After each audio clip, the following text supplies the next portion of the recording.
for Shannon to come in. Yeah, you can leave it open. Okay, man. It's okay.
system that I need to in order for it to stream.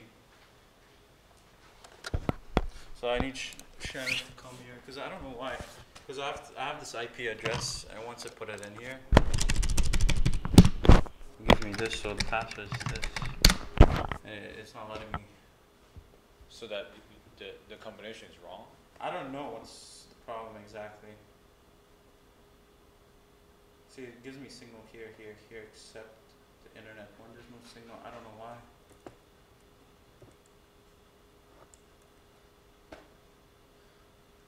Yeah. Do you know where he is?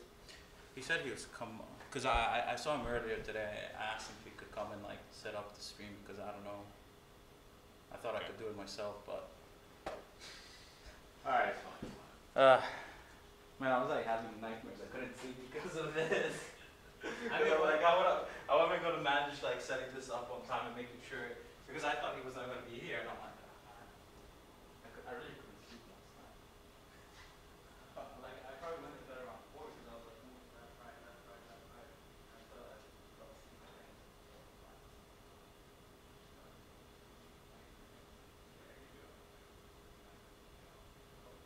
Corey, do you remember how to get into the box?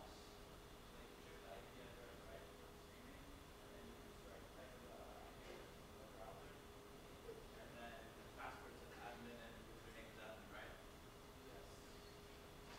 Because I'm getting error unauthorized. Have you ever got that before? Well, let me get my book real quick. I wrote down all the steps. Oh, okay. Because I know Shannon will come eventually. I'm sorry? I know Shannon will come eventually down. Just wondering if. I'm pretty sure it's admin, but I can double check. Yeah. I thought that was it as well.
And I got batteries from Robert, and I put them in here. Cool. All right. Okay. Working? Yeah. One thing I did want to try doing was. Oh, I should go get the other stuff because I just got the stuff I need. Oh, all right. Yeah. So I was gonna. Make sure you get the USB extension. I think you have it, don't you? I don't think so. I don't think I have any of this stuff. They handed it all to you when I left. Where did you go? If you don't, let me know and I'll dig around for it. But I think you got it.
got all the stuff, Mario? Yeah. What's that? This would be HDMI A, right? What's that? What's the sticky note say? B. What would it be?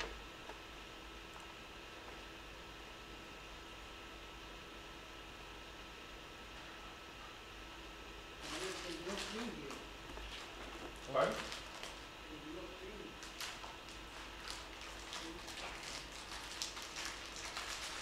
There's no what?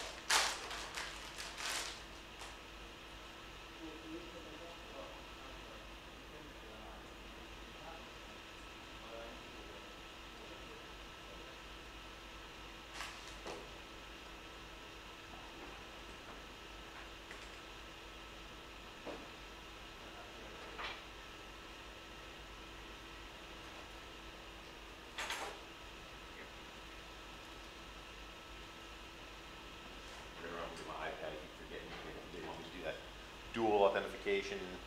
Oh, you don't have it on your Garbage. phone? What? You don't have it on your I don't have my phone down here either, but he keeps asking me to, he keeps sending it to me on my iPad, I think, so I'll just grab both just in case. Alright.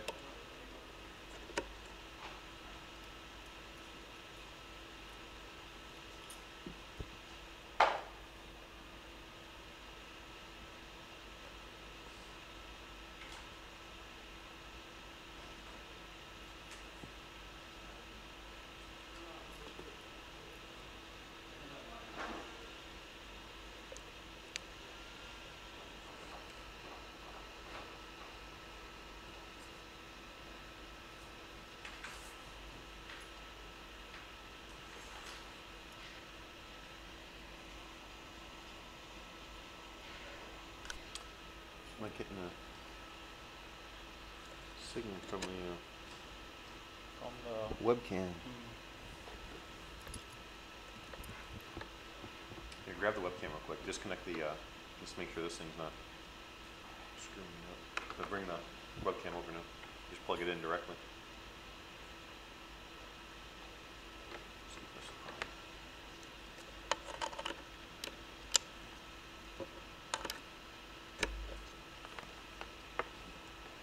The light turn on? Blue light? Yeah. Yeah, I got a camera. I got a signal now. So it's the. Maybe. I don't know. It's Last time we used the long black one from them. yeah. Yeah. I can run to my office and see if I got that.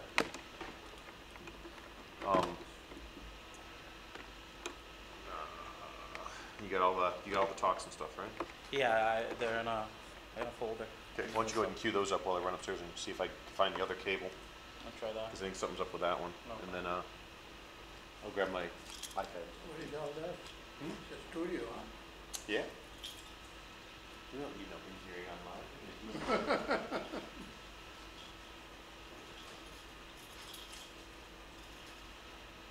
What is this one? Video. It Yeah. put in video, Yeah. For the live stream. so you can see here? No, technically you could see here from Right the there. camera. Oh.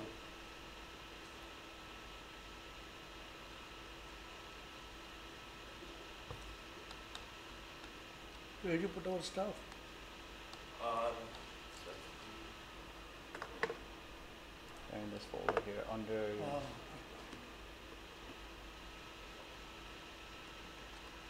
Oh, you want to see that? No, it's okay.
I think your presentation is already up.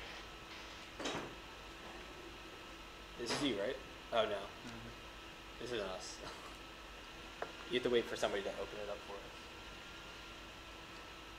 How about we just follow here and open it by ourselves? Do you have the file on you? That one's the edited one, right? So you don't need to edit it. Yeah, just put it on the desktop.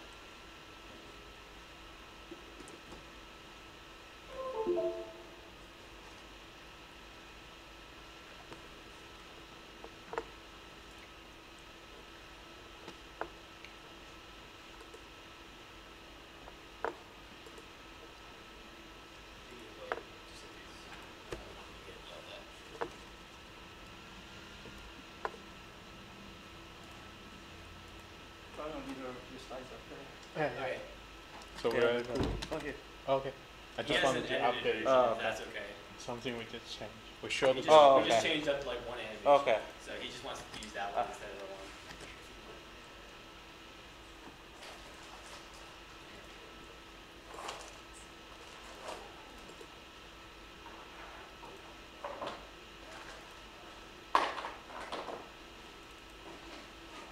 Make sure it works correctly. I think so. Individual presentation, that seems to work pretty good. Okay, you're good. You have one? I mean, I had to bet with you, because I can, okay, so, let's try We the, could push the box back somehow. we're gonna have to do that. And then let's, where's the extension cable at? Oh, I put it back in it. Let me see, let's just try it one last time to make sure it's just not some bad connection. You try that, I'm gonna start queuing up the live stream stuff, okay?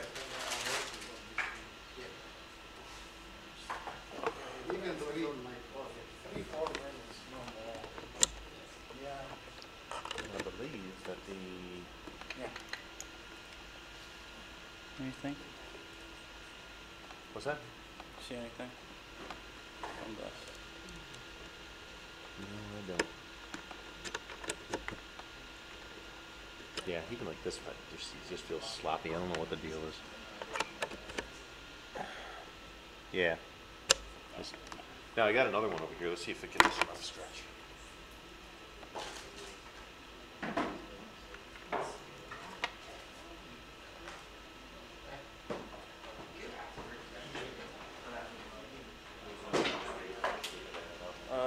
This is the one.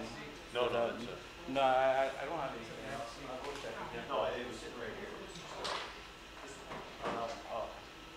Not much.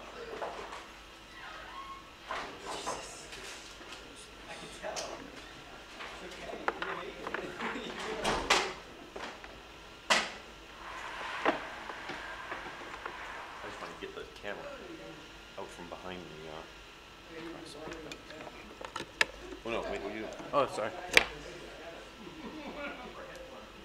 Right.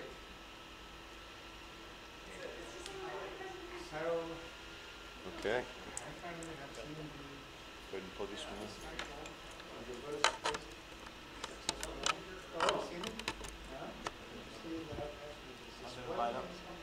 Yep, it lit up. Okay. You got a picture on the screen? Yeah. I'll push the thing a little bit back. Okay, can you help me adjust the camera? A little bit more to the other side. This way? Yeah, that way. A little bit more. Now up. Up? Yeah. We don't need to see the screen here, but it's all just, Yeah. Okay. Lower. A little bit lower. Yeah, that's fine. Yeah. and hopefully they don't trip over the wire on that. I think that's fine. And I'm not gonna do the Facebook stream, we'll just do the YouTube stream. I think what we could do is basically on Facebook, you could put a link towards our YouTube channel. Well, yeah, I think that's what we should do. Is Yeah, just- instead of streaming on Facebook, because I think it's better just to have it on YouTube. Well, the YouTube channel too, I think it's just more people can get to it from Yeah. work. Yeah. It's, let's see. No, plus if they go to the YouTube channel, they might end up watching other seminars that are archived there as well. Exactly, yeah. So.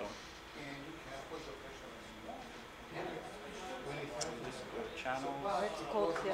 What's that? Why it's cold here? If you're cold, you feel free to step outside. I may just. Just bounce back and forth. Figure maybe it'll average out to something comfortable. Coffee real quick.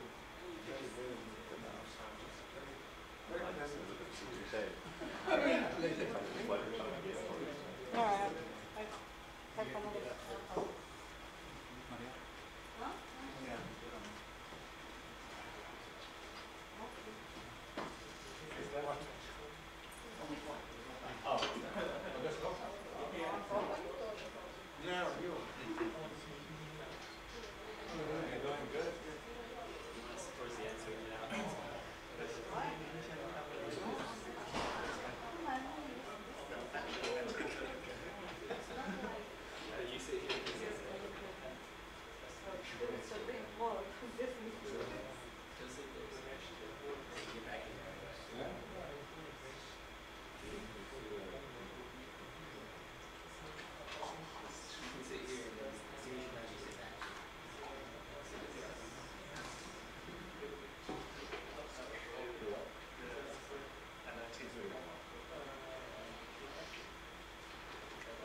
make sure you don't bump that thing, okay? All right.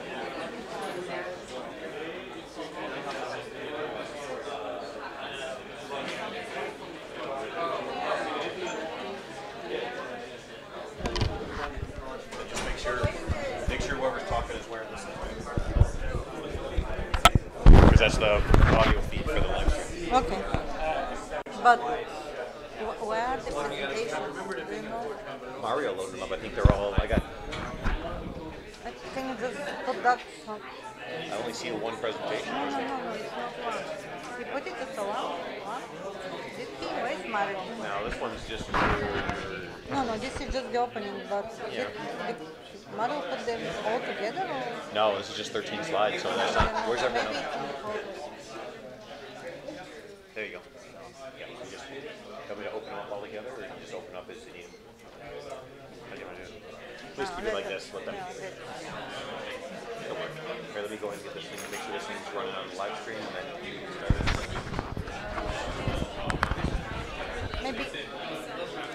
Maybe you can open the first one.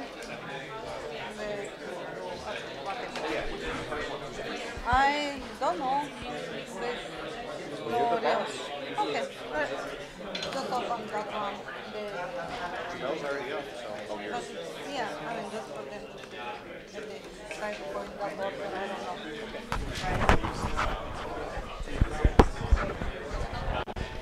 It's going? Okay, may I have your attention? Good afternoon. May I have your attention, please? So today we'll have the second seminar on highlights, research highlights of our faculties. And this is the order. I don't know if the faculty will decide to follow the same order or not, but maybe we can start with the first speaker, Dr. Zheng. Where you are? Yes.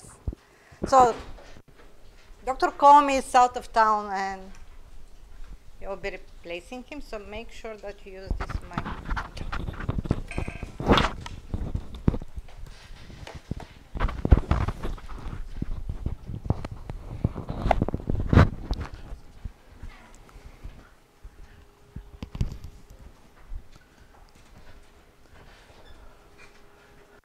So, hello everyone. My name is Che Zheng. I'm a postdoc from Professor Kaomi's group.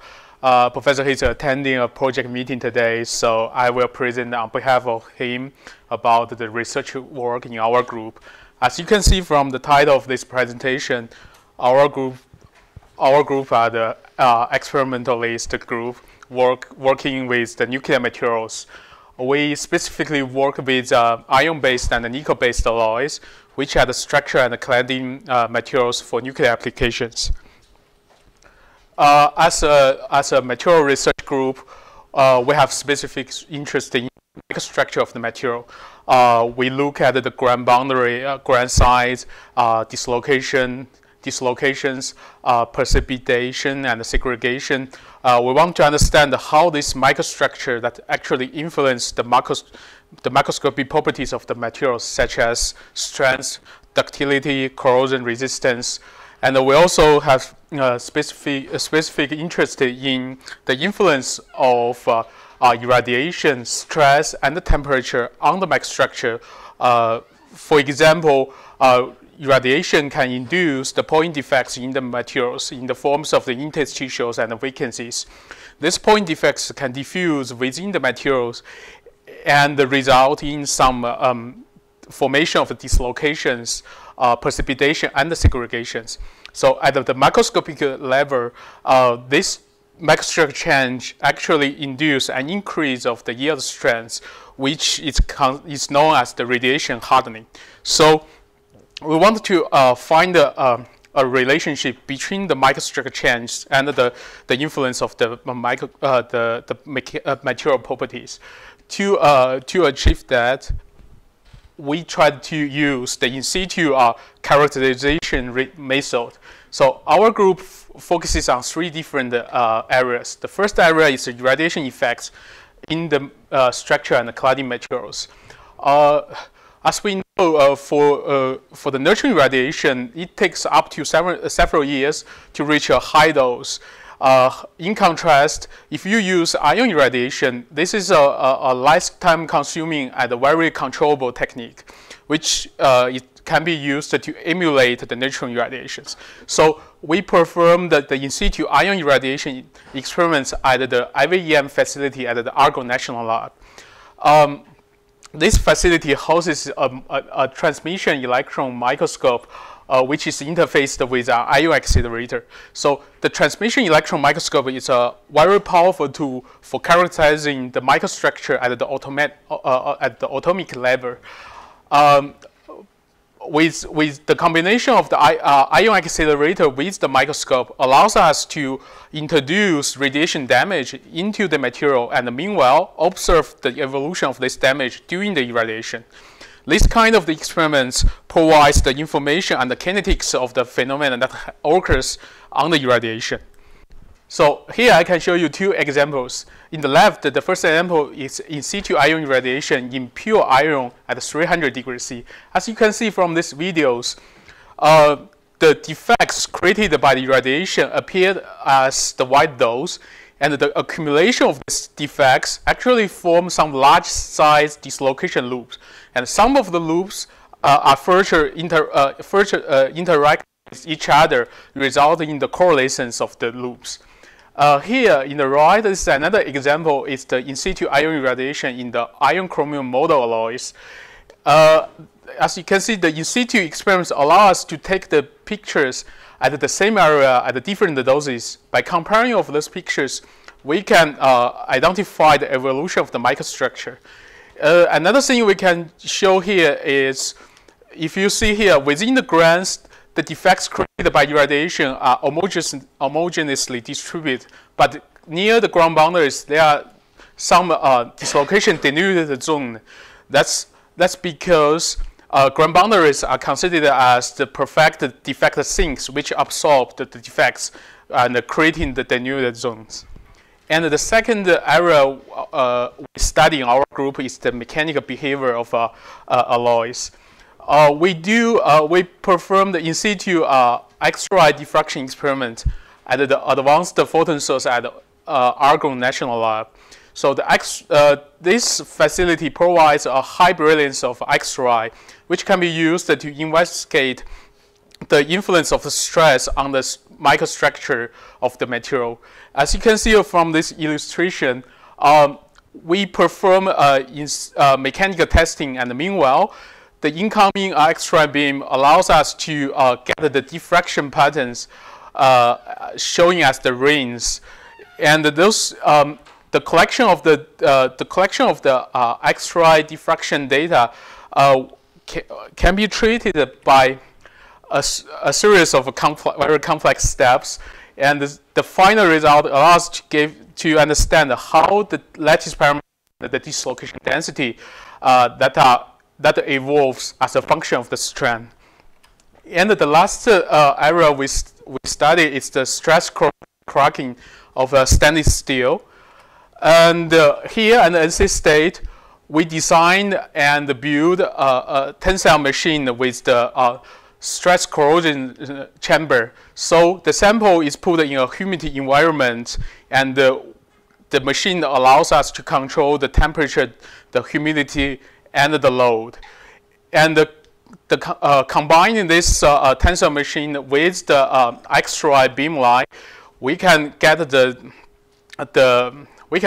data as the tomography. As you know, the difference between the diffraction and the tomography is more like an image technique, which can give you a 3D visualization of your sample.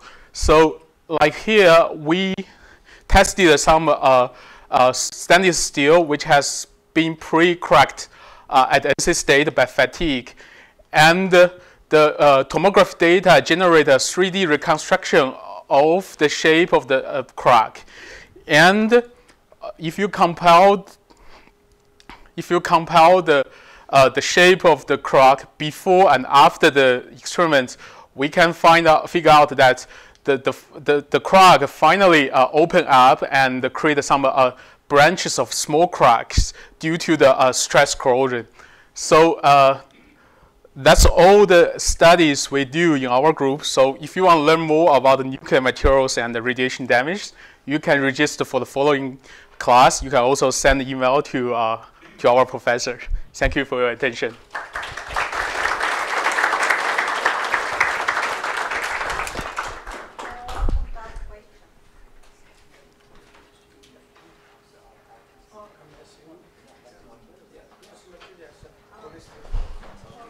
We may wait at the end next time. Thank you very much. Thank you.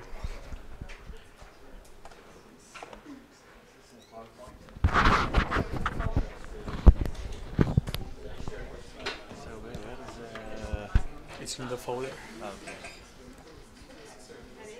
Oh, okay. Quickly. Oh, I'm good.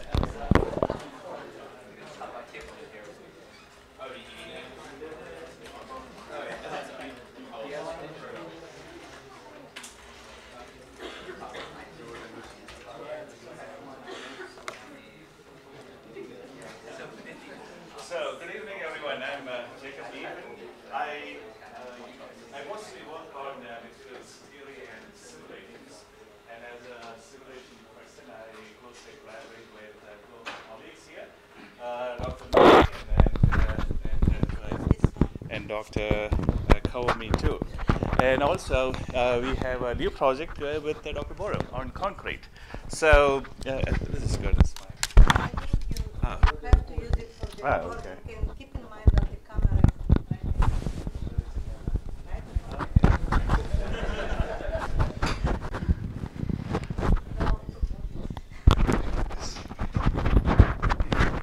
Sorry.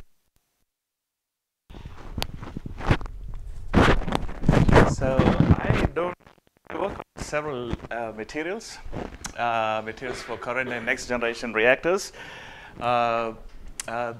There are several materials that are of interest to our group: graphite, silicon carbide, alloys 709 for fast reactor cladding, Zirc alloys, those are the workhorses for current light water reactor cladding. UO2, that's the fuel, and actinide oxides, thorium, thoria. We are interested in that kind of oxide fuels. Molten salts for advanced reactors, and also reprocessing. This is a project which I have with Dr. Shannon here.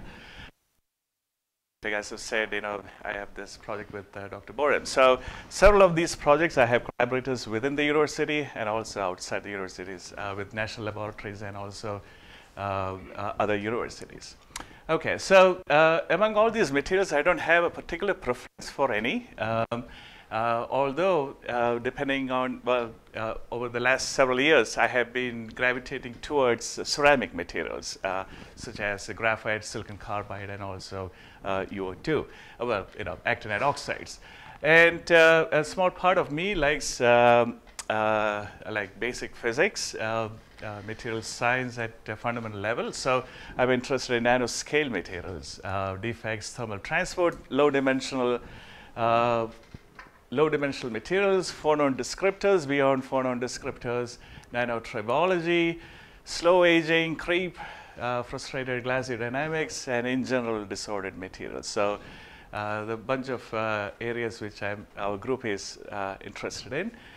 Theory, simulations at electronic level, atomistic level, mesoscale, and also at continuum level. So I generally I span across the scales. Among all these, and of course, materials under extreme environment, particularly we want to understand how materials behave in a radiation field, for example, neutron radiation field, ion radiation, etc. So interested in physics of shock systems and how to develop radiation tolerant and radiation tolerant fuel or materials. So among all these simulation methods, I have a particular attraction towards molecular dynamic simulations, and most of my work is generally pertaining to this kind of simulations. In a sense, it's a time evolution of n number of atoms moving in an interatomic potential or force.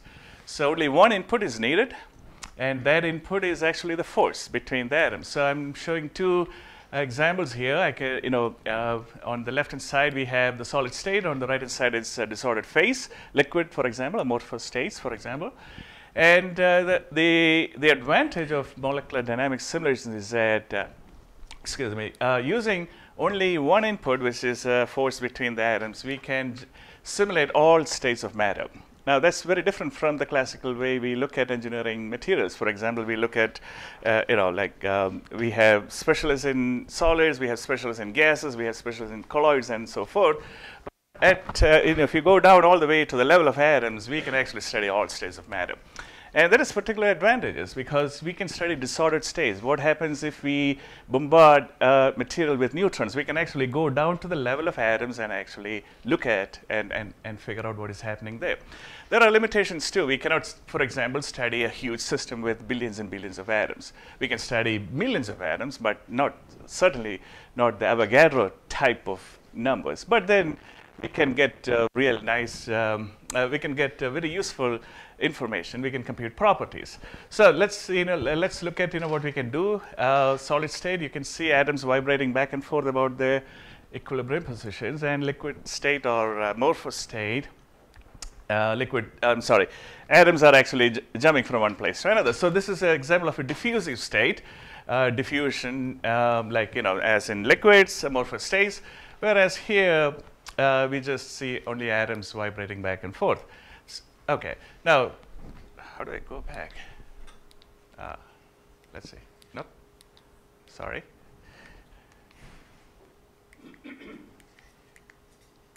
Okay, so if you look carefully at one of these atoms, you can actually see atoms just vibrating back and forth. But if you look afar, actually you can see, what do you see? If you look at the whole set of atoms, what do you see? Kind of wave-like motion. So we can study all those interesting physics. So those atomic modes are normally called as normal modes. And normal modes are important because they are closely related to phonons. Phonons are quantized lattice vibrations, and thermal transport is actually governed by the phonon interactions, especially in insulators and semiconductors. So we would like to understand how the atoms are actually vibrating. And from there, we get phonon interactions, and we can compute properties like thermal conductivity. Why is thermal conductivity important? Important because there is no way to get the centerline temperature of the nuclear fuel. It's only through calculation.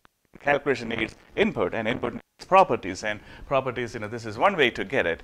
So you can actually measure it, but then you cannot do all kinds of measurements with all kinds of fission products, damages, and so forth. So this is where simulations would be extremely helpful.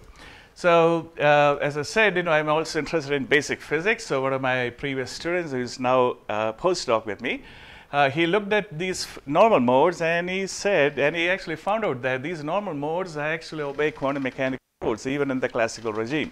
This was a little bit surprising for us. So we do things like that too. Interesting. If you are interested, let me know. We can have a discussion. But we also do more useful stuff, like for example, radiation damage. Now, this is a block of atoms. We're going to hit one of the center atoms with a neutron, and we'll see what happens. So I have taken away all the atoms. What you're going to see is a bunch of atoms coming out of it, meaning those are the displaced atoms after one atom is actually knocked. So as we knock an atom at the center, we see a large number of defects coming in, and the defects peak at a certain time, which is about 1 picosecond, and then the displaced atoms eventually go away. Now we can study other things like how these atoms move. We can have statistical mechanical metrics for this, and we can study why certain materials are radiation tolerant and why certain materials are not. For example, here the green atoms actually move backwards, the red one moves ahead. This is silicon and this is copper. And without going into the details, you can see red and green atoms are all over the place, meaning these atoms in silicon are dynamically unstable.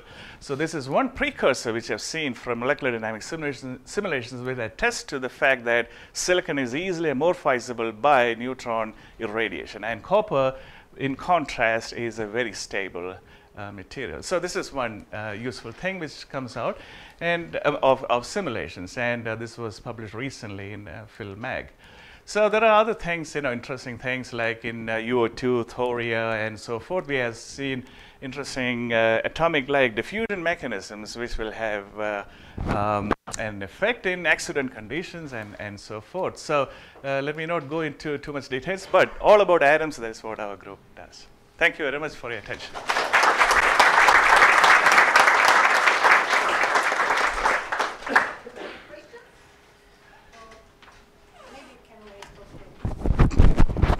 Thank you.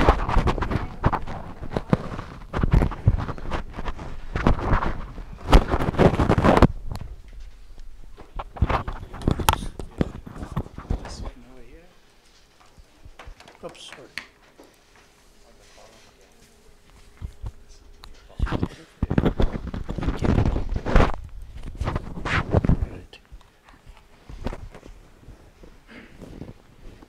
Okay, you already know everything about nuclear materials. And this is my research in the sense we use basic science, fundamental science of deformation, creep and fracture of materials. And the whole idea here is to be able to predict the dimensional changes of structures during operation. It could be nuclear reactor, for example, zirconium alloys, how they deform, and etc. as a function of time, under irradiation, under various loads. Not only just nuclear, since I have been here a long time, last 36 years, and we have been working on different materials for transportation, like aerospace and automobiles, like titanium alloys, magnesium alloys, etc. Nuclear power, of course, zirconium alloys, mainly pressure vessel steels, and microelectronics also, like lead-tin alloys, which are used for solder applications. And it turns out all these types of materials follow the same kind of equations. That's why we can study different things. What I'm going to show you, as you see right here, my research work is essentially experimental studies, and they do the modeling efforts by Professor Epen, who described all those nice things, and also to Dr. Comey, who is doing in situ studies, whereas we study the bulk materials. As you see here, the research funding, I have been luckily funded by National Science Foundation Division of Material Science since 1983, and luckily 4 more years is going on. And first one is the from DMR, Division of Materials Research. This is the creep mechanisms, deformation mechanisms as a function of temperature and stress of hexagonal close packed metals, mainly low COA ratio materials like zirconium, titanium, etc., and their alloys. And since last year, we received another one from engineering, CMMI Materials Engineering and Processing Division, where we are again, these are essentially similar, except in this case we are looking at the effect of alloying and thermal heat treatment on essentially creep, etc., deformation of these materials. Interestingly, zirconium alloys and titanium alloys, they exhibit highly anisotropic properties. That means properties are different in different directions.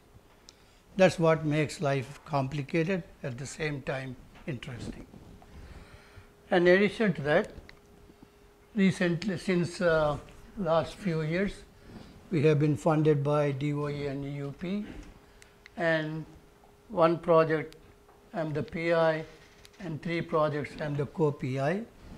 Already Professor Comey's presentation, we talked about 709, and also Professor Epen talked about that.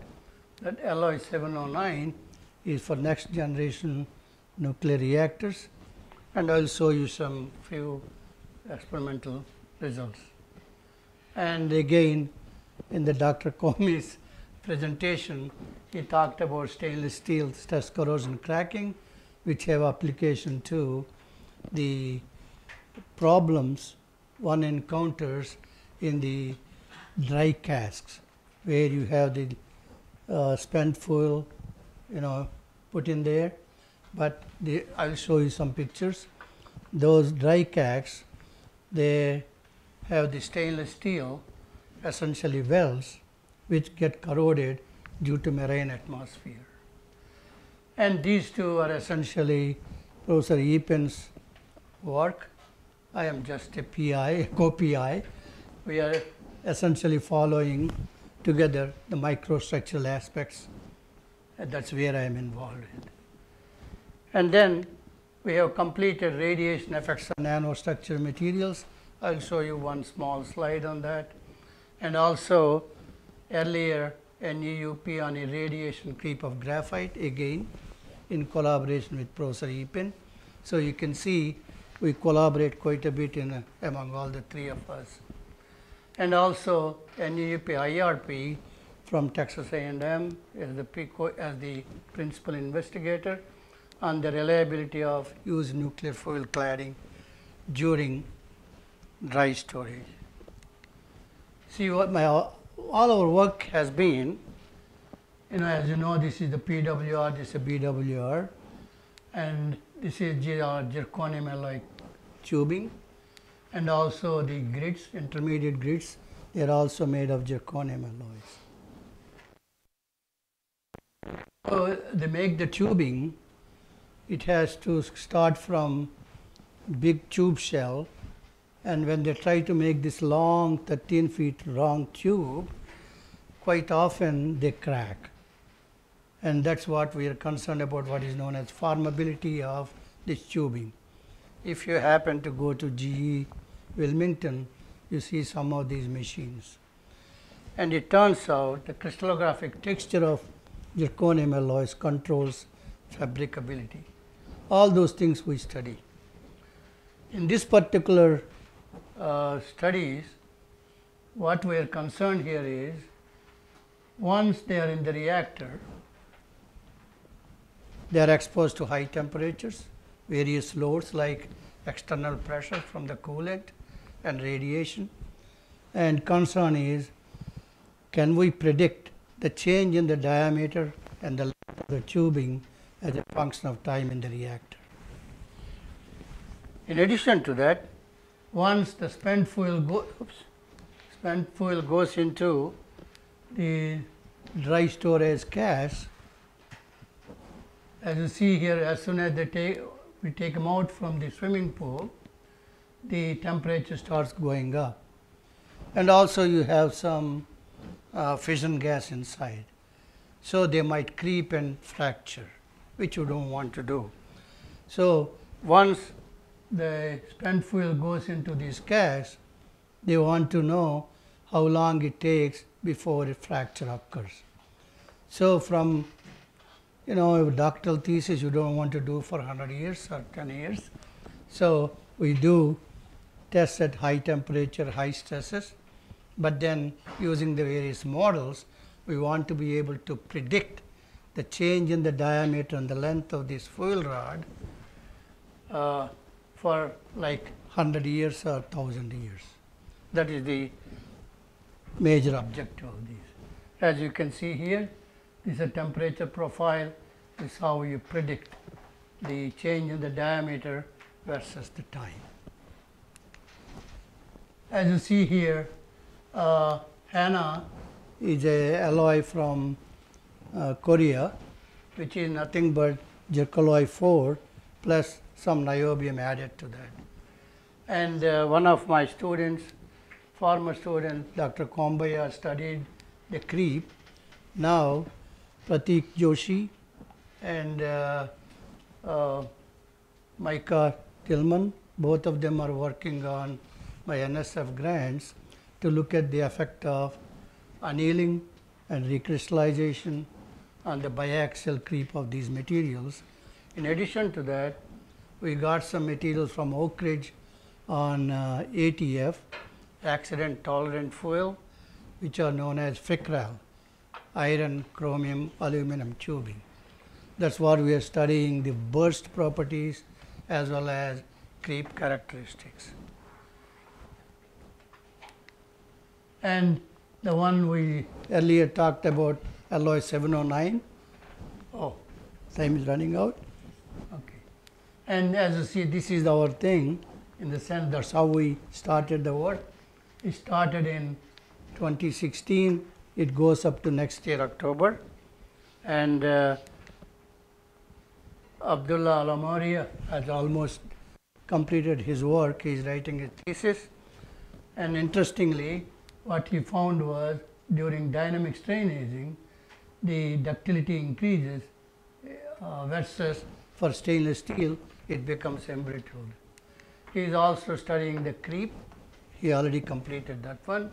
Whereas Janab, she joined us beginning of the summer. She is working on creep fatigue of these materials. And this is the stress corrosion cracking, where Leo is working on this, and this is that's where we study the corrosion characteristics and follow the crack propagation, etc. And this is the one earlier, I guess Dr. Epen talked a little bit about, and this is again, recently we obtained this. We are co-PIs from University of Central Florida. This is the one we talked about, the nanocrystalline materials or small grain size materials, which were shown by Dr. Al-Sabag as more radiation resistant. These are some of the creep machines in the lab. This is the final slide just to show you the alumni from our group, like Ray Odierno and all those. And I just looked at all this. There are 6 people from our group who became faculty members in various departments, in various colleges. Thank you.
Okay, and this is the thing, right?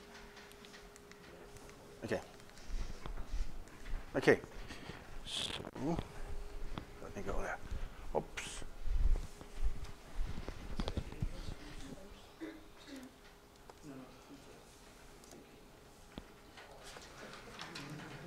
Thank you.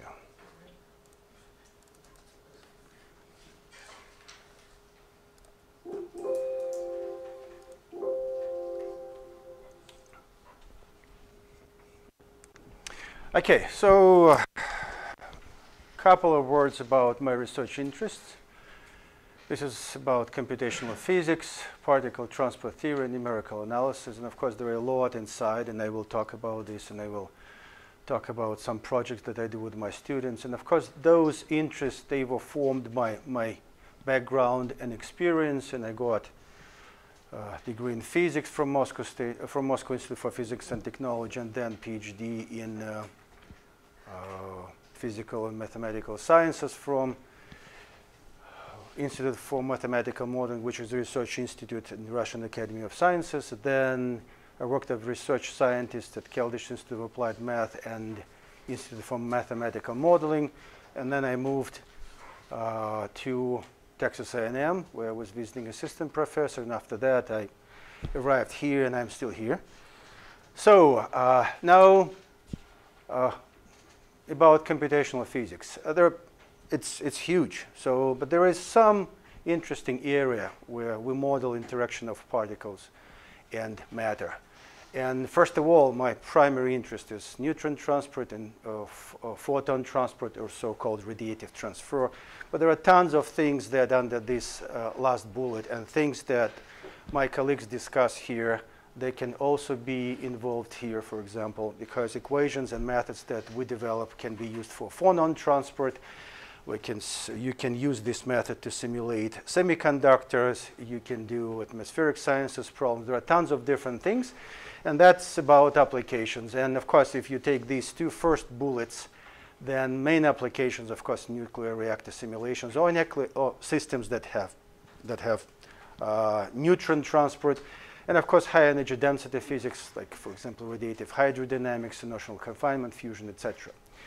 So, and here is now a list, quite incomplete list, what drives all these things and why we still publish papers and do research, and why our students have some way to get degrees. First of all, it's all about high dimensionality of particle transport problem. So if you saw the equations, there was like 7 independent variables. But then it's about multiple scales. In reality, you never solve just one transport equation. You always solve something within some framework of physics, and it's all about multiple scales in time, space, and energy. Then all those equations are strongly coupled, and they are non-linearly coupled. And interesting thing that you end up having set of equations, tons of equations. You can always add more when you add physics, and this is there's another bullet, so we keep adding physics. And this involves equations of completely different times, and this creates some challenges. Well, this is important. Then if you go and look at different ranges of energies, for example, for neutron transport to radiative transfer, you will see that physics are so different and characteristic behavior is significantly different, and you need to treat everything uniformly. You want to have one method that does everything for you. It's really true. It's not that easy, so that's why there are a lot of analysis, and this is the part of numerical analysis that we do. And everything, of course, is driven by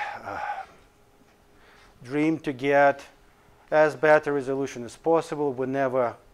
It's never enough. So we get better computers, we want to have better resolution. So it goes all the way. I mentioned that we keep adding physics because the better computer power, the more physics we can put, and we can do, for example, you can calculate material properties and then solve even better models. And at the end, which is also important, high performance computers keep changing. Architecture keeps changing. And our colleagues at national labs, they rewrite their codes once in 5 years. And then they need new methods that work exactly on that architecture, and this architecture changes. So that's why this drives algorithm methods, and methods that long time ago were quite useless, now they turns out to be quite good for doing this on very interesting machines. So now, when you do some method development, so those are main goals. You want accuracy improved, efficiency of numerical algorithm improved, and then it's all about how well you simulate physics, reproduce physics, and there are a lot of details into this. And this is another list of interests that, my interest.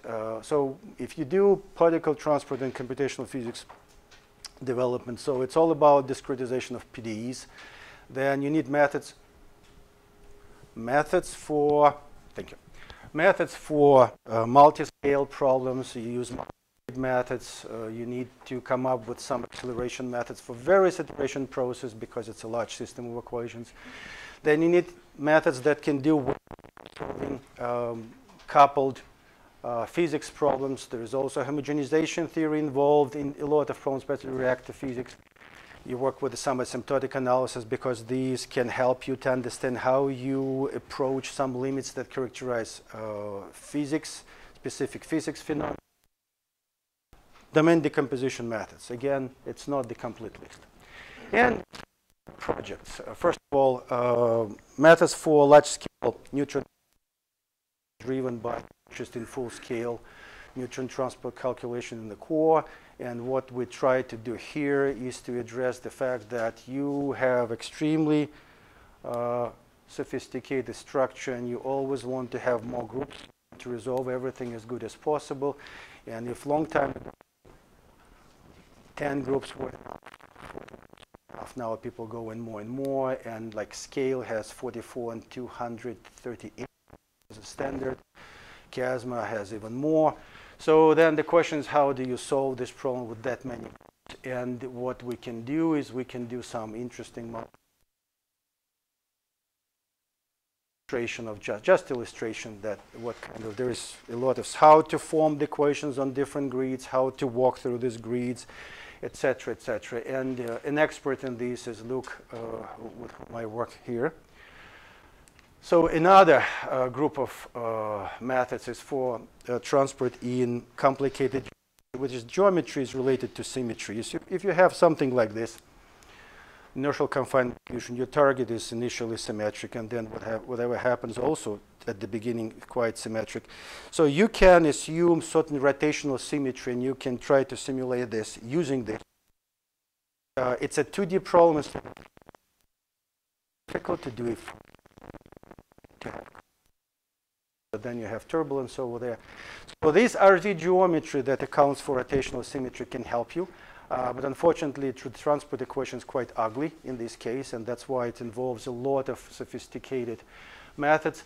And the mesh never comes from our interest, so it all comes from hydrodynamics. And we want to do adaptive grid. These are just an illustration of a kind of grids we would like to do. And again, applications, high energy density fission, inertial confinement fusion, applied physics problems.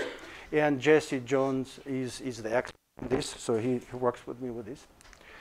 Now, another project on now coupled problems. Thermal radiative transfer, how much? Okay. Just one, okay. So here we couple radiative transfer equation with energy balance, and it is a toy problem for the full radiative hydrodynamics. We can study how methods work, and we will know then how it will work problem. So again, applications, high energy density physics, and a new project is about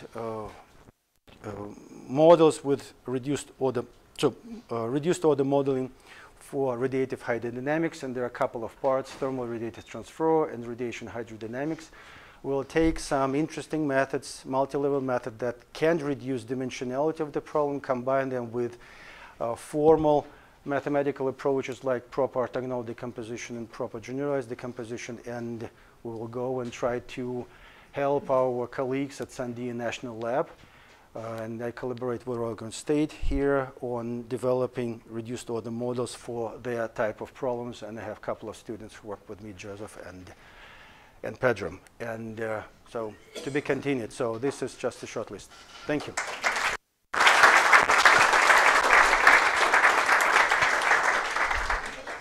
Oh.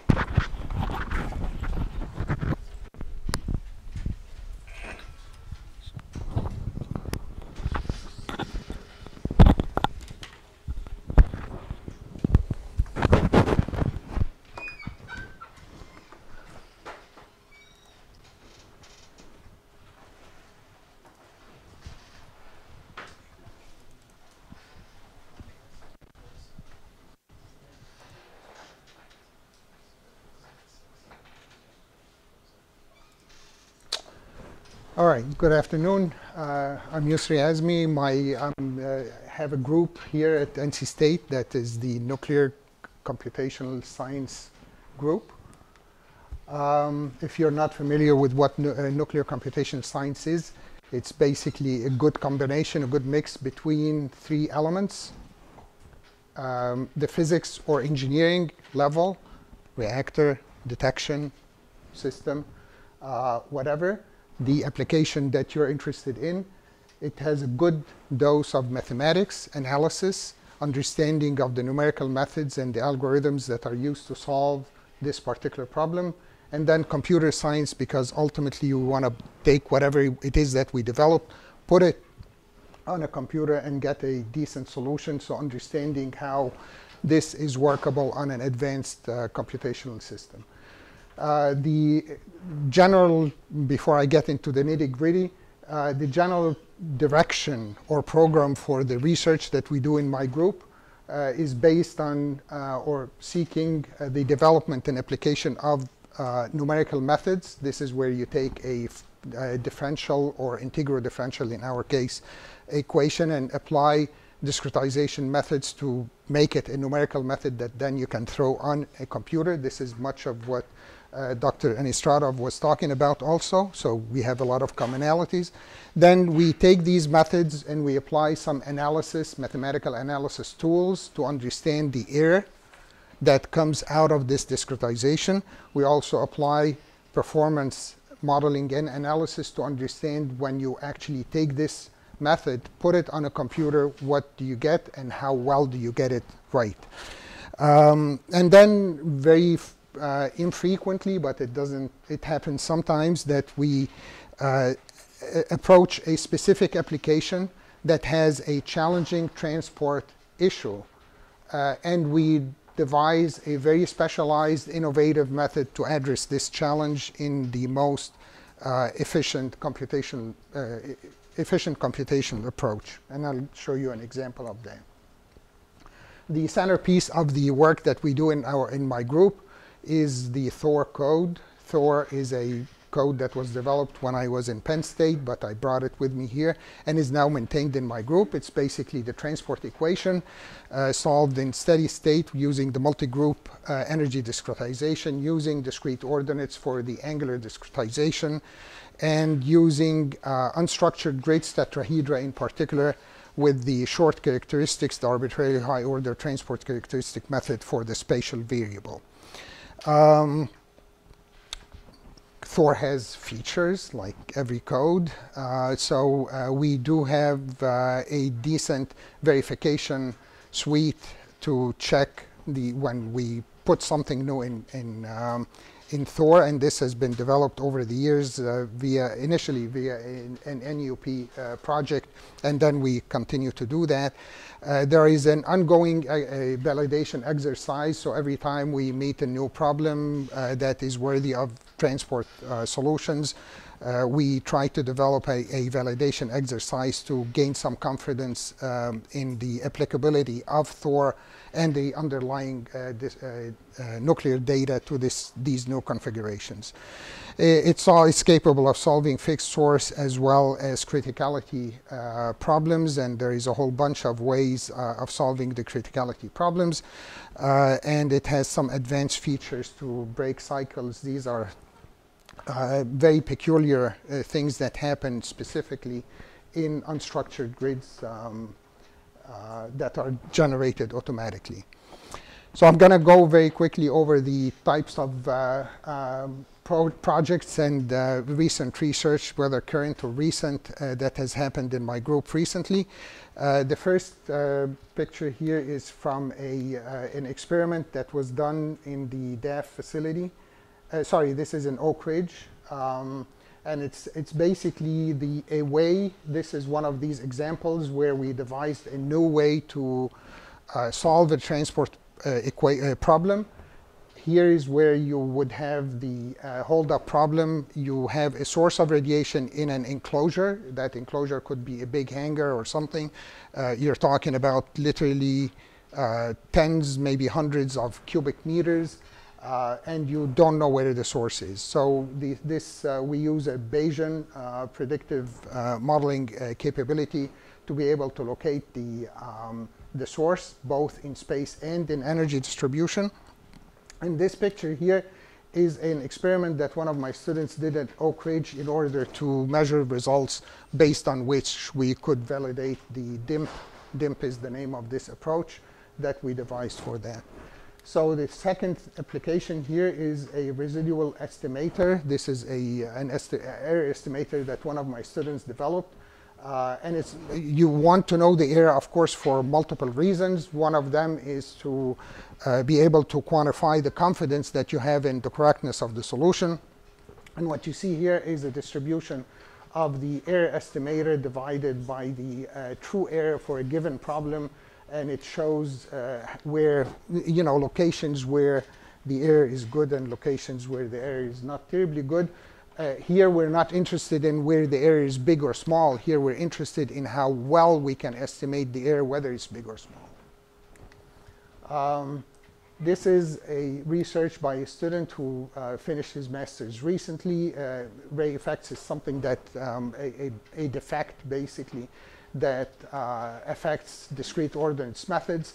So this student developed a Monte Carlo approach to compute the nth collided flux source. Nth collided source to decrease the effect of ray effects. Ray effects here in this particular problem, where you have a source in the middle of an air enclosure.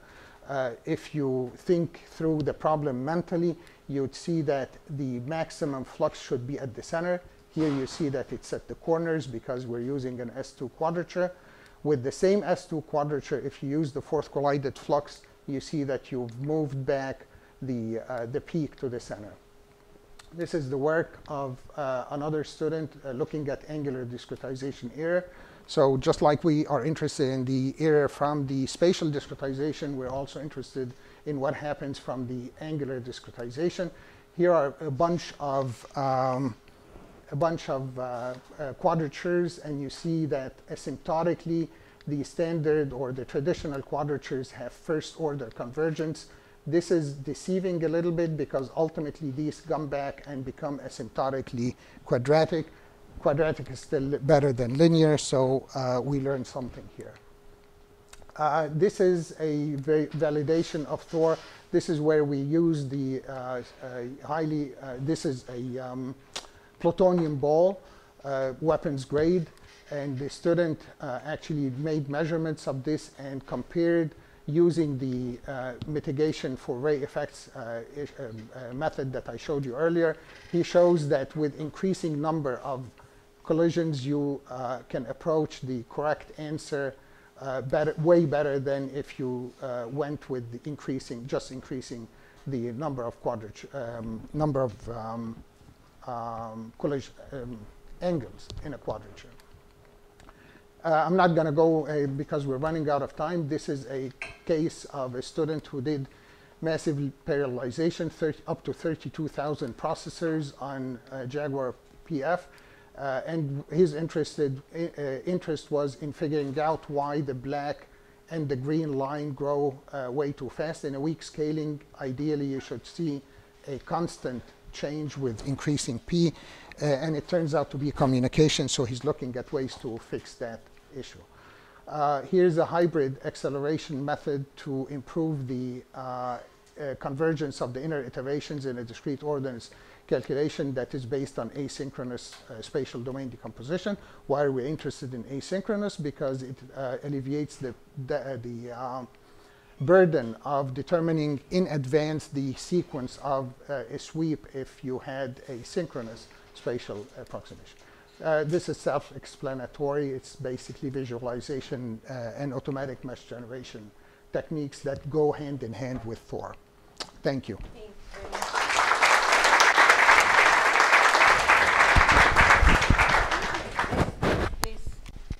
So, and since you really love your professors, you'll be ready to sacrifice 15 minutes of your time.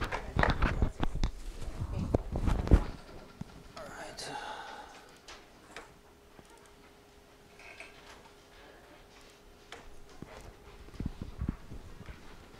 Okay, I'm going to go over this very fast. All right, that's me, and I'm part of the RDFMG. Last time, Dr. Avramov and Dr. Ivanov presented their work, so this is what I do. A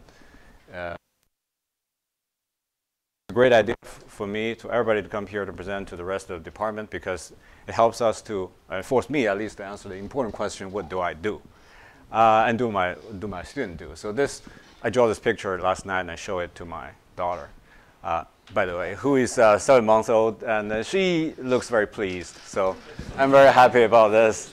So this is what I do. But I'll go over this very quickly. I'm a reactor guy. I do modeling and simulation. So we understand that the modeling and simulation of the reactor system is a multi-physics, multi-scale approach, right? So you have different physical domains. You have different scale of problems. And then, by the same time, if you think about it, everything in your model, in your simulation, comes with uncertainty, right? Either because of the lack of knowledge to your data or model, or it's just because of randomness of the nature. So that when you take into account all of this, you need a methodology to basically quantify this. And then you want to know how much it will impact on your simulation results. So this is what we do in the framework with the OECD NEA benchmark for the light water reactor modeling simulation. We did this calculation for the PWR TMI Unit 1 multi-physics calculation. This is we show that steady state, you see this distribution, which is not a single value. There's a distribution on it. It's because of uncertainty coming from different physics. And then this is the reactor core power distribution. And then you see there's also, you probably can see the numbers. It shows basically there's also quite a significant uncertainty coming from that. And moving from steady state to transient, we're modeling rod ejection type of accidents. And you can see that the core reactivity, as a function of time, has a quite span of the range, the area, so that this will actually affect your safety margin in your transient. Reactors, we also on the so-called advanced, okay, non-light water. One of the examples here is that we work on the liquid fast reactor. So this is work done by each till the core modeling of the reactor assembly. We use GPT to generate this sensitivity profile coming from with respect to the uncertainty of the nuclear. We fold it with the uncertainty of the nuclear data, which is usually in the covariance matrix, and we find the uncertainty. But of course, we know that nuclear data uncertainty is just part of it, just a very small fraction of all the uncertainties. Okay, so keep that in mind. This is what we usually will deal with in the fast reactor analysis. All kinds of boundary conditions and everything. Okay, so keep that in mind. We need a method when we put everything together. Time-dependent calculation. So we work with Argonne. This is also Kaiyue's work on the simulation of advanced burner reactor in a transient protected loss of flow, where you lose at the same time your primary and intermediate pump, and this is of the reactivity over time. Using this method, we're able to get in your safety parameters such as fuel, center line temperature, cladding temperature, and coolant temperature over the transient. Okay, so but we have the beautiful tools. Very often, the question that we're trying to answer is, what is the efficiency and what is the accuracy? On one hand, you have this high fidelity codes, which has fewer approximations or assumptions to the transport equation, which can give you accurate results. But the price you pay is that they run slower, right? And production codes, which are used on a daily basis, which can run really fast, but then you don't have that accuracy comparing to the high fidelity. And try to balance these two set of codes.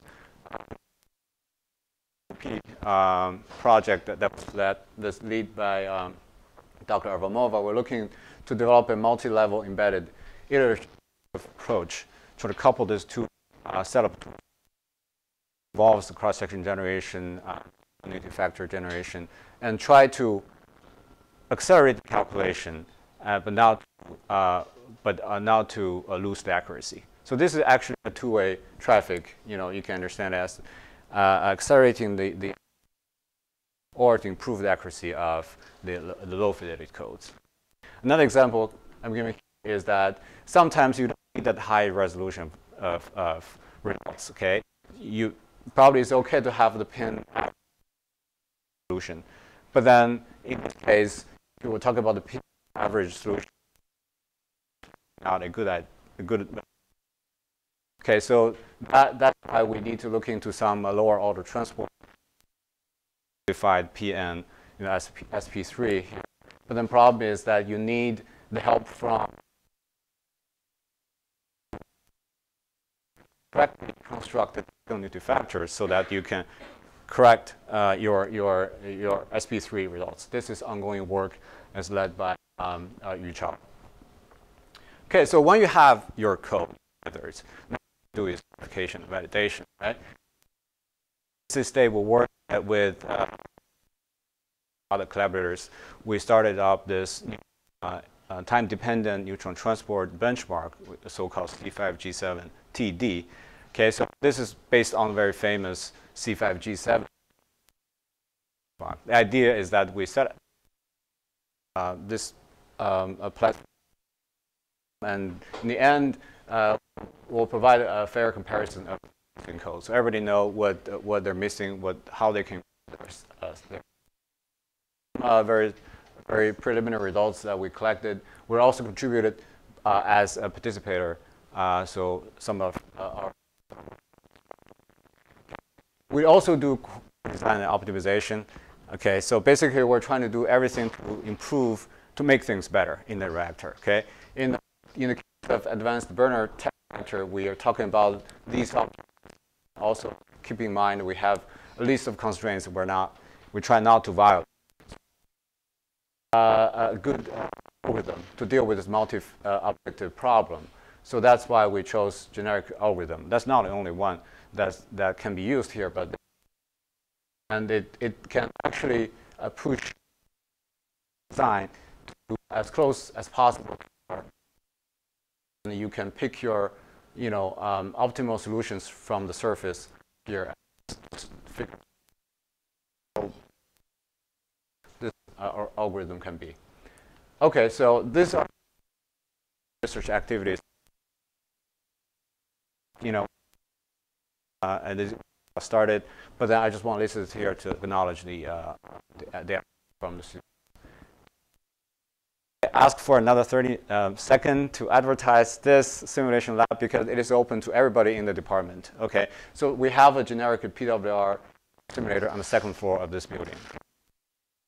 It has a very running real simulation of the whole plant, PWR plant. Okay, have been there. Last year we have added some very nice feature about visualization. Okay, you can run the Loca and then you can map the results on a 3D CAD model real time. So you can see the change of temperature and etc. So this is very nice. Let me know if you want to play with it, and we'll open the door for you. Okay, thank you. I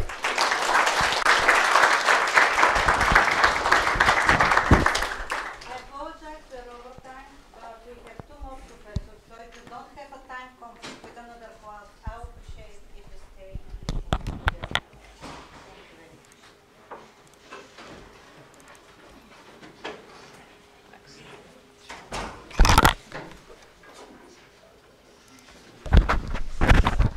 All right.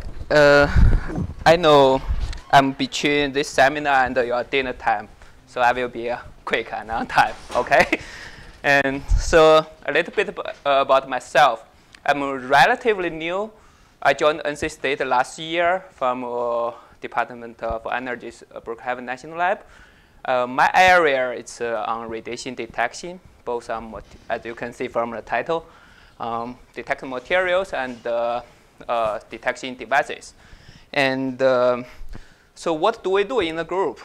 And I think some of you may be very familiar with this kind of situation at the airport. And yes, you do need good radiation detector, to check your luggage, this kind of thing. And also at the dentist, you need some good X-ray detector to check the cavities in your mouth. And of course, we are nuclear engineering, and there's a lot of applications for radiation detectors in nuclear plants. As you can see, there's some radiation survey map. As you can see here, before you really go to the pole, like you want to understand where the radiation level is high, where the radiation level is low. Similarly, about those pipes, you do want to understand that before you start to operate or do some maintenance. And there's a lot of applications in medical imaging with the radiation detector. And some example like the PET and the SPEC, those terms probably you are very familiar if you go to the hospital, like it's pretty normal these days. And you can see the different,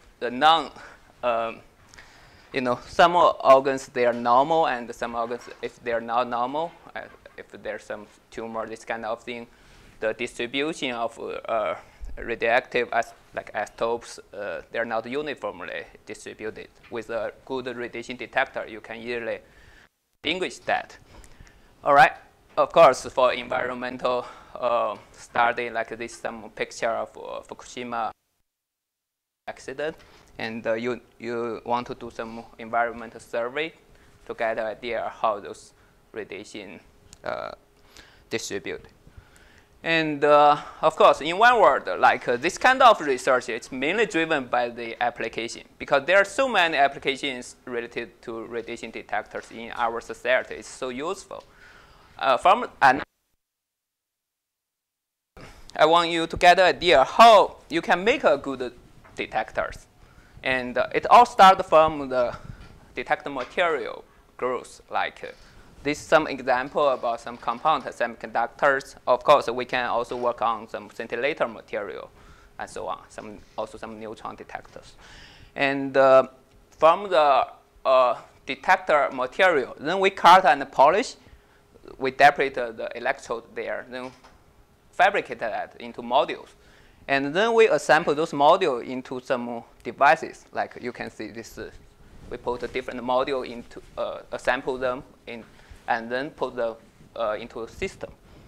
All right, so what do we do in the group currently? Like there's a few exciting research opportunities here. And number one, of course, we want to explore next generation and some new material for radiation detection, which will bring us a lot of opportunities. And also, we are interested in some study on advanced radiation shielding materials through additive manufacturing. And we also want to do some study to understand the radiation electronic material and some stuff. And some example, like this is some compound semiconductor material. And our goal is to get a better performance with a lower cost. Because if you want to really put your study into the application, you do want to have a reasonable and lower cost. Okay, that's one of our goals. And we want to get a good performance with lower cost. And some example about some type of perovskite type gamma detector. This kind of thing, it's we use solution growth instead for this way, because currently, like the melt growth, it's the most popular way to get good quality materials, but at the same time, the cost it's higher than the solution growth. We are working to see if we can get even better material, or at least at the same quality with the solution growth at a much lower cost. Just want to show some latest picture. We took this picture last. One of my students, like Zheng, he works with me on the growth of the detector material. We got some single crystal last week. We are working to characterize that right now. Okay, and basically this is the overloop of the whole study. It all starts from material development, and then we fabricated those materials into the detector, and then we do some detector test, use the feedback from the detector test to improve the material growth and annealing process. All right, another topic is I mentioned before. It's about radiation shielding materials through additive manufacturing. We try to use some special 3D printing machine to fabricate some with some special filament and to fabricate some radiation shielding material. This project is currently supported by our university's faculty research and professional development program.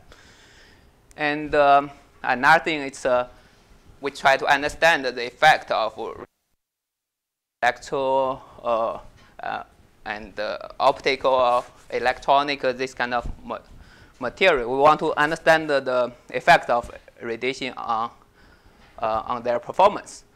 And all right, so takeaway message. So advanced radiation detector has so many applications in our society. Okay, and we want to develop a better detector material to promote their applications. All right, and if you have any question, you are very welcome to contact me. And anytime, just shoot me an email, give me a call anytime, okay? And I thank you for your attention.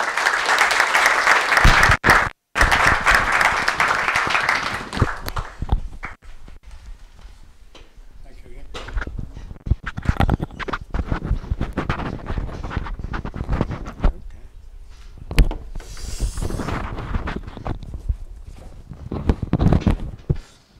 Yeah, thank you. Thank you. So I know that you are late, and now it's 5:10, and I have been asked to provide 5 minutes of presentation, so I will be very brief. But here I will talk to you about, the diversity, because I have diversity in research. You have seen here on the board 4 segments. There is the plasma engineering, there is the shielding under dry cask, there is the corrosion studies, and the non-intrusive sensors. I could stop like here, but I will give you a flavor a little bit. So the first one is the plasma engineering, and I have 2 important parts in the plasma engineering. Electrothermal high energy density plasma is a passion. We have been working on this, me and John Gilligan, for quite long time.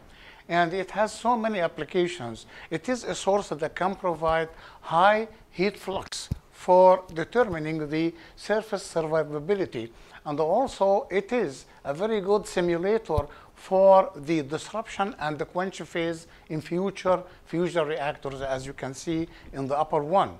It is also a launcher with which we can launch many projectiles, like, for example, it can be a fueling mechanism for fusion reactors by accelerating frozen deuterium to speeds in excess of 3 and 4 kilometers per second. This experiment, there is an experiment that's currently residing in Oak Ridge National Laboratory. It is 100% our design, and my student, Jonathan Coburn, is just shuttling on weekly basis between here and going to Oak Ridge, and then flying to San Diego to expose samples in the San Diego in the General Atomics 3D reactor, and coming with the assessment of how materials can survive in such environment in fusion reactors.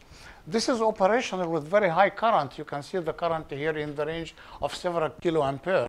It is also essential when we started this research. It was supported by the Department of Defense as one of the launching techniques, and as I speak right now, the first ever to be installed on a ship.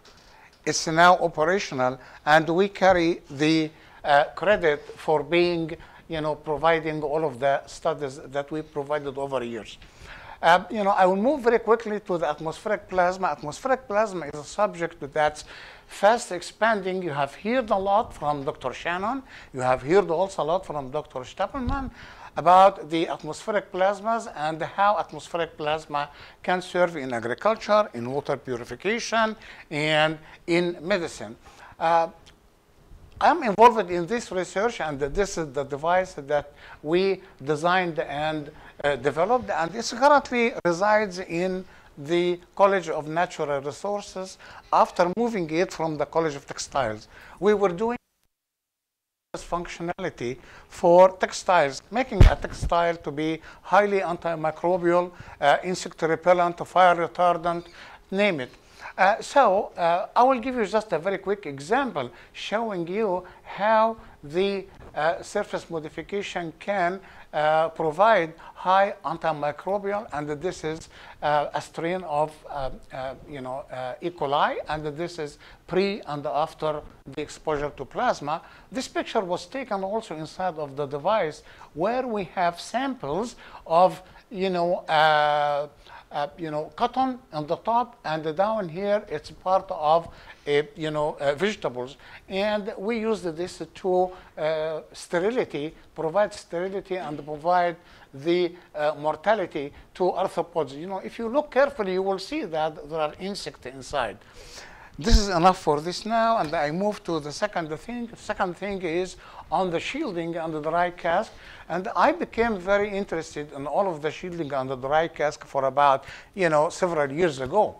And here, as Professor Morty mentioned about that the dry cask has the inner canister where the spent fuel goes inside. Our interest is in the coating techniques that can go around the inner canister, and it can provide single, double, or triple layers. Each one is responsible for a specific feature. And then we have the concrete overpack. So we are sensitizing this form of deposited technique, and in the meantime we are investigating the overpacks. And that's why me and Dr. Jacob, we are involved in a strong effort in sensitizing concretes with different aggregate, with different materials, and we have a major activity with a company with the name Armacab that we are doing this research. So you can see that, of course, when we compare all of the forms of the coatings, we can see which one can perform better. Similarly, in sensitizing the concrete, we can show that, for example, as the overback thickness increases and we have the ordinary concrete versus a concrete, we call it concrete 6 because we don't want it to talk much about its composition, we can see that it actually performs much better. In the meantime, we do modeling as well. So we model the entire cask, and we can get all of the results in order to compare two experiments. Now we move to the third thing, which is corrosion studies. As long as we have all of these materials, we needed to understand the corrosivity and the passivation of all of these coated surfaces. We do this into electrochemical technique, these known as the Gamry units, in which we expose the samples inside and in a certain brine with a certain pH, and then the flow of the current and the voltage coming from the controller, which is a potentiostat, and we get these kind of sets of graphs. These are the cyclic polarization, and we can vary the temperature.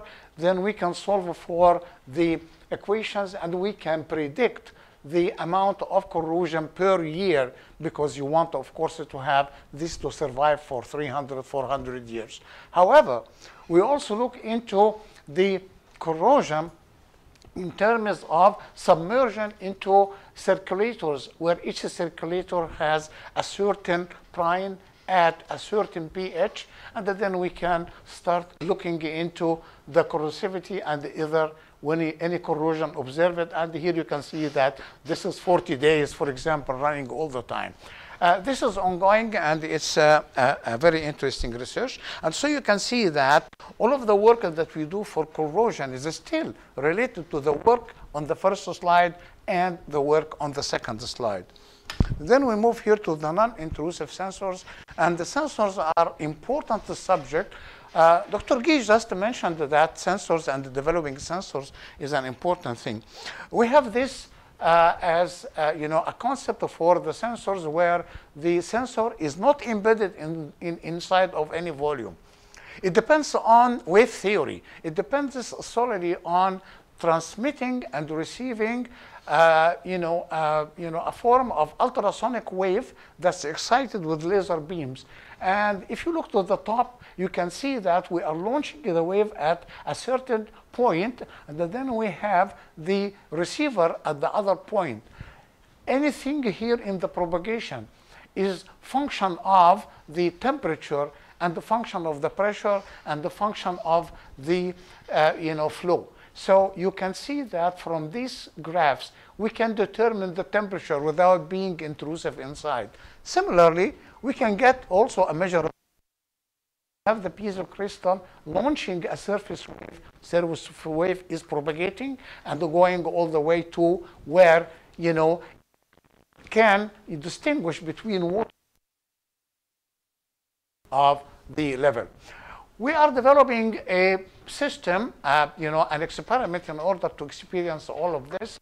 And actually, Mr. Sean Kerrigan is here, and he is the one who is instrumenting this kind of, device where it circulates the flow and it varies the temperature, and then the sensors will be from outside and it will be calibrated and tested. I think we will be able to do this probably by next month to run the first test. This is all what I do, and thank you for listening.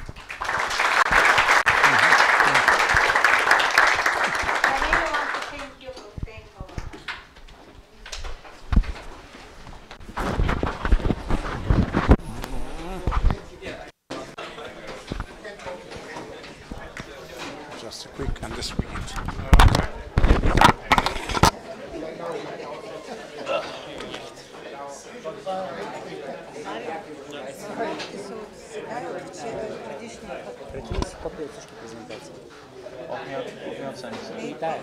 Аз нямам на Димитър само. Аз направо ще ти пошервам, защото аз имам по-добре, ако има PowerPoint. Не, той няма PowerPoint. Всичко PDF? Не, всичко е PowerPoint, ексепт на Димитър. Той е PDF. Но ще ти го шервам, защото аз вече го имам на всичко, което имаш. Но от миналата седмица Мария трябва да ги има всичко. Добре. Не знам, ако ги имам, ще ги изпратя също. Sorry for... No, it's okay. Mario, I'm in the senior design group for Westinghouse. Okay. And I was wondering, I just wanted to see if I could hop on. Oh, I haven't gotten the chance to create the accounts yet. Okay. I'll be creating them tomorrow or Monday, if that's okay. And I'll send an email with instructions and all that. So that works. Sounds good. Yeah. Sounds good. Sorry, I'll try to get them tomorrow. If not, I'll get them on Tuesday because Monday. Yeah. That's fine. All right, no problem.